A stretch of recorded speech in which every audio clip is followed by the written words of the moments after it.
رابعہ بصری رحمت اللہ علیہ کو دنیا سے گئے ہوئے 1200 سال ہو چکے ہیں، لیکن ان کا نام آج بھی زندہ ہے، رابعہ بصری۔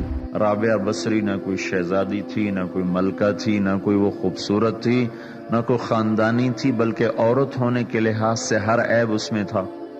ان کی عادت یہ تھی، وہ روزانہ عشاء کی نماز کے بعد غسل کر کے کپڑے بدل کے اپنے خامن سے پوچھتی آپ کو میری ضرورت ہے؟ اگر وہ کہتے کوئی نہیں ہے تو پھر پوچھتی مجھے اجازت ہے؟ وہ کہتے اجازت ہے تو پھر مصلی پہ کھڑی ہو جاتی اور فجر کی نماز تک مصلی پر ہی کھڑی رہتی تھی۔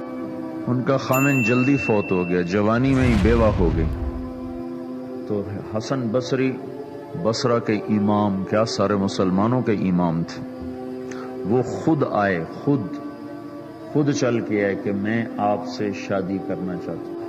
وہ کوئی شادی کا شوق نہیں تھا ان کو، وہ تو اولاد کے قابل نہیں، شکل صرف ان کی نیکی اور ان کا جو اللہ سے تعلق تھا، ان کو یہ لالچ ہوا کہ یہ میری بیوی ہو جائے تو اس کی طفیل شاید میری بخشش ہو جائے۔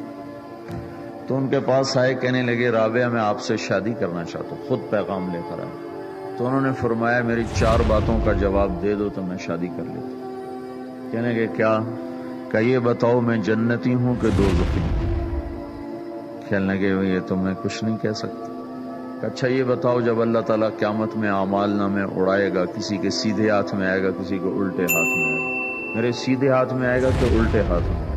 کہنے لگے یہ بھی کچھ نہیں بتا سکتا۔ کہنے لگے اچھا یہ بتاؤ جب اللہ نیکیوں کو تولے گا، کسی کی نیکیاں بڑھ جائیں گی، کسی کے گناہ بڑھ جائیں گے، میرے گناہ زیادہ ہوں گے نیکیاں زیادہ ہوں گی؟ کہ یہ بھی نہیں بتا سکتا۔ کہ اچھا یہ بتاؤ جب لوگ گل سرات سے گزریں گے، کوئی پار نکل جائیں گے، کوئی نیچے گر جائیں گے، تو میں پار نکلوں گی کہ دوزخ میں گروں گی؟ کہنے لگے یہ بھی میں نہیں بتا سکتا۔ تو پھر فرمایا اچھا جاؤ مجھے تیاری کرنے دو، مجھے ان 4 باتوں کی تیاری کرنی ہے، میرے پاس شادی کے لیے وقت کوئی نہیں ہے۔ جو اللہ سے دوستی لگا لیتے ہیں اللہ دنیا ان کے لیے مسخر کر دیتے، اللہ دنیا ان کے پاؤں میں ڈال دیتے۔ تو جب ان کا انتقال ہوا، رات کو ان کا انتقال ہوا، تو اپنی خادمہ سے کہا بس 2-4 آدمی بلا کے مجھے جلدی سے دفن کر دو، کسی کو نہ بتاؤ، صبح لوگوں کو بتا دینا، اور مجھے کفن دینا میری وہ اس چادر میں جس میں تہجد پڑا کرتی تھی۔ تو انہوں نے راتوں رات دفن کر کے صبح اعلان کیا، شور مچ گیا، ہائے کیوں بتایا، کیوں نہیں بتایا، کیوں؟ تو اگلی رات ان کی خادمہ نے ان کو خواب میں دیکھا، سبز لباس پہنا ہوا، حسن و جمال، سورج چہرے پہ چمک رہا۔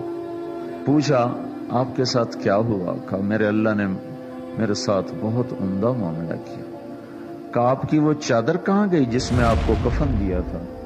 کہا وہ اللہ تعالیٰ نے اتار لی ہے اور مجھے جنت کا جوڑا پہنایا ہے، اور اس چادر کو اللہ نے سنبھال کے رکھا ہے، جب قیامت کے دن میری نیکیوں کو اللہ تولے گا تو اس چادر کو بھی اس میں تولے گا۔ انہوں نے پوچھا منکر نکیر کا کیا ہوا؟